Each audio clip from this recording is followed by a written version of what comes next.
প্রথমত রমজানের আজকে 7 রোজা গেল, আজকে 10 রোজা গেল, 10 রোজা চলছে, আর 9 রোজা গেল, 10 রোজা চলছে। বাজার পরিস্থিতি আল্লাহর অশেষ মেহেরবানি স্থিতিশীল আছে, এবং প্রথম দিন যে দুই একটা পণ্য কিছু খুচরা ব্যবসায়ী, দুই একজন খুচরা ব্যবসায়ী সুযোগ নেওয়ার কারণে হঠাৎ লাভ দিয়েছিল, সেটিও আবার সন্তোষজনক জায়গায় ফিরত এসেছে, লেবু সহ অন্যান্য কৃষি পণ্য। আর বাণিজ্য মন্ত্রণালয় যেসব পণ্য সাপোর্ট দেয় আমদানির মাধ্যমে বাজার স্থিতিশীল রাখার জন্য, সেইগুলি সহ কৃষি পণ্যের বাজার স্থিতিশীল আছে, চালের বাজার স্থিতিশীল আছে। ইনশাল্লাহ রোজার শেষে ঈদের পরের মাস এবং তার পরবর্তী সময়ে মূল্য স্থিতিশীল থাকবে।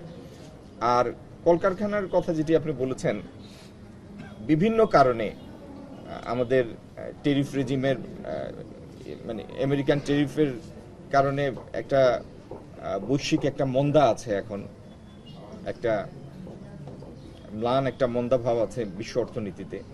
বহু জায়গায় জিডিপির গতি স্লথ, রপ্তানির গতি স্লথ, যেটি গত 5 মাস যাবত আমরা কনজিকিউটিভ আমাদের একটা ডিক্লাইন আছে রপ্তানিতে। তো সেই সমস্ত বিভিন্ন কারণে অনেকগুলি প্রতিষ্ঠান কিছু চ্যালেঞ্জের মুখে আছে। তাদের বেতন ভাতা যেন ঠিকমতো পরিশোধ হয়, শ্রমিকরা যেন হাসি মুখে ঈদ করতে পারেন, এই জন্য যে যে ব্যবস্থা নেওয়া প্রয়োজন আমরা সেগুলি নিব। সংশ্লিষ্ট সবাইকে আমি আশ্বস্ত করছি, এই নিয়ে কারোর কোনো শঙ্কার কারণ নাই। ধন্যবাদ। দুদিন আগে ব্রিটিশ হাই কমিশনার সিলেটে এসেছিলেন এবং তিনি একটা ভালো কথা বলছিলেন যে বাংলাদেশ এলডিসি থেকে উত্তরণের পরও তারা শুল্ক সুবিধা আমাদের প্রতি রাখতে। তো আমরা যে জিনিসটা দেখতে পাচ্ছি যে আমাদের ভারত ইউরোপীয় ইউনিয়নের সাথে বাণিজ্য চুক্তি করেছে এবং ভারত যুক্তরাষ্ট্রের সাথে একটা বাণিজ্য খসড়া চুক্তি করছে। ভারত যদি এবার পোশাক রপ্তানি সব বিভিন্ন জায়গায় চুক্তি করে, তাহলে আমাদের রপ্তানি থেকে কোনো সমস্যা হবে না। এটা পোশাক রপ্তানি না, এটা হচ্ছে এফটিএ চুক্তি, ফ্রি ট্রেড এগ্রিমেন্ট। ভারতের সাথে ইউরোপিয়ান ইউনিয়নের ফ্রি ট্রেড এগ্রিমেন্ট, আরো অনেকগুলি দেশের সাথে তাদের ফ্রি ট্রেড এগ্রিমেন্টের কাঠামো মানে পর্যায়ক্রমিক আলোচনা চলছে। আপনারা জেনে খুশি হবেন, আজকে থেকে 2 দিন আগে, আজকে শনিবার, গত বৃহস্পতিবারে ইউরোপিয়ান ইউনিয়নকে আমরা আনুষ্ঠানিকভাবে এফটিআর আলোচনা শুরুর জন্য চিঠি দিয়েছি বাণিজ্য মন্ত্রণালয় থেকে।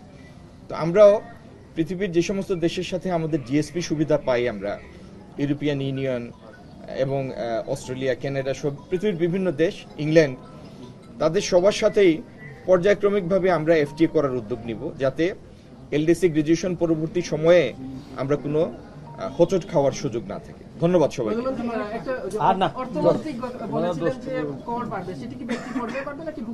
না না না না, আপনারা এই কথাটাকে ভুল ব্যাখ্যা করবেন না।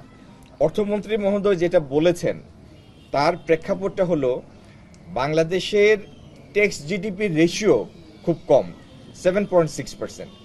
আপনি আশপাশের যে কোনো দেশ, কম্পেয়ারেবল একটা ইকোনমি নেন, সেখানে ট্যাক্স জিডিপি রেশিও অনেক হাই। যেমন ভারতের ট্যাক্স জিডিপি রেশিও হচ্ছে 17।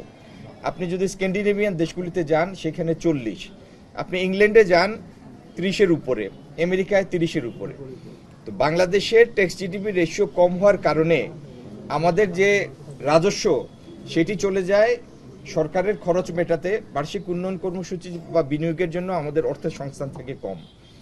এই অবস্থা থেকে উত্তরণের জন্য এই দেশটাকে এগিয়ে নেওয়ার প্রয়োজনে ট্যাক্স জিডিপি রেশিও উন্নত করার প্রয়োজন। উনি সেই কথা বলেছেন, ব্যক্তি খাতের ট্যাক্স বাড়ানোর কথা বলেন নাই। ধন্যবাদ।